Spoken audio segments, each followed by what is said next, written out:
এলাকায় আসছেন, জি। আমি যেভাবে ডাইরেকশন দিই সেভাবে কথা বলেন, ইসলামের না, না, বিধিবিধান এটা ভুল নিয়ে বলছেন। কথা বলেন। না না, আপনি বলেছেন আপনার ডিরেকশন অনুযায়ী, আপনার ডিরেকশন অনুযায়ী তো আমি কথা বলবো না। না না, হাদিসের আলোকে কথা বলেন। আপনি দ্বিতীয়বার বলেছেন যে আপনার ডিরেকশন অনুযায়ী কথা বলতে হবে। কোন আলেম একমাত্র ডিরেকশন মানবে কার? আল্লাহ ডিরেকশন মানবে। আমরা আল্লাহ ডিরেকশন অনুযায়ী কথা বলবো। আমাদের হাত পা ওই জায়গায় বাঁধা, আমরা ওই জায়গায় বাঁধা, ওইখান থেকে আমরা ডানে বামে যেতে পারবো না। কেননা কিয়ামতের দিবসে কোন আলেম যদি কোরআন সুন্নাহর কথা না বলে, আগুনের কেচি দিয়ে তার জিহ্বাটা কেটে দেওয়া হবে। আমরা ওই শাস্তিকে ভয় করি। কিয়ামতের দিবসে আগুনের কেচি দিয়ে আমার জিহ্বাটা কেটে দেওয়া হবে, এটা আমি বরদাস্ত করতে পারবো না। এজন্য আমরা প্রত্যেকে সম্মান করি। ইসলাম আমাকে এটা শেখায়। আনজিলুন নাস মানাজিলাহুম, উলামায়ে কেরাম এখানে আছেন, প্রত্যেকে প্রত্যেকের জায়গায় সম্মান দিতে ইসলাম শেখায়। আমরা অবশ্যই রেসপেক্ট করি, শ্রদ্ধা করি, কিন্তু আমরা এই ধরনের কোনোদিন কোনো কথা আশা করি না যে মাহফিলে গেলে কারো ডিরেকশন মেরে কথা বলতে হবে। আমাকে একজন প্রশ্ন করে বসেছে টক শোতে যে আলেমরা নারী বিদ্বেষী। আমি বললাম তাই? আলেমরা কি নারী বিদ্বেষী? আপনাদের কি মনে হয়? জোরে বলেন, আওয়াজ দিয়ে বলেন। না বুঝে না বলছেন, বুঝালি বুঝবেন। আমি বললাম আচ্ছা ঠিক আছে, নারীকে অবমাননার যতগুলো ক্ষেত্র আছে আমি খুব সংক্ষেপে বলি। বাংলাদেশে ধর্ষণ আছে না নাই?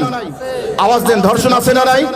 আমি বললাম ভাই ধর্ষণ কারা করে? কয়জন হুজুর করে? কয় হ্যাঁ এই জায়গায় হুজুররা একটু সেফ আছে। আচ্ছা ঠিক আছে, নারী, আমি বললাম বিয়ে করার সময় যৌতুক আছে না নাই? যৌতুক আমাদের সমাজের অভিশাপ নাকি আশীর্বাদ?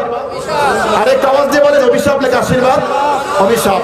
আমি বললাম ভাই বিয়ের সময় আলেমরা 100% যৌতুক নেয়, আলেমরা 100% যৌতুক নেয়। আপনাদের কারো আলেম জামাই আছে? কার কার আলেম জামাই আছে একটু হাত উঠান তো। আছে? বলেন তো আপনার জামাই কত লক্ষ টাকা যৌতুক দাবি করছে? জোরে বলেন। কিছুই দাবি করে না, এই যে প্রমাণ দেখেন। আমি বললাম আপনি ব্যারিস্টার হন, আপনি ডাক্তার হন, আমি সবার কথা বলছি না, তথাকথিত কিছু মানুষ আছে তার ডিগ্রি যত বাড়ে কুরবানির পশুর মতো তার দামও তত বাড়ে। কথা বলেন ঠিক কিনা? তার ডিগ্রি যত বাড়ে তার বাবার চাহিদা তত বাড়ে। আমি সবার কথা বলছি না, কিছু মানুষ। আমি যখন বললাম নারীদের অবমূল্যায়নের একটা কারণ হচ্ছে যৌতুক নেওয়া, বলেন কত পার্সেন্ট আলেম যৌতুক নেয়? কয় না, এক্ষেত্রে হুজুর একটু সেফ। কয়টা হলো? দুইটা। নারী পাচার হয় কি হয় না?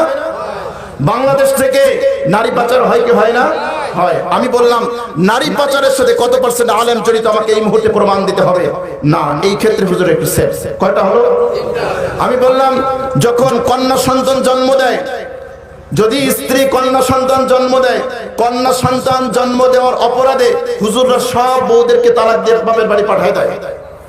এরকম ঘটনা রাজবাড়িতে আছে? কথা কয় না? আছে।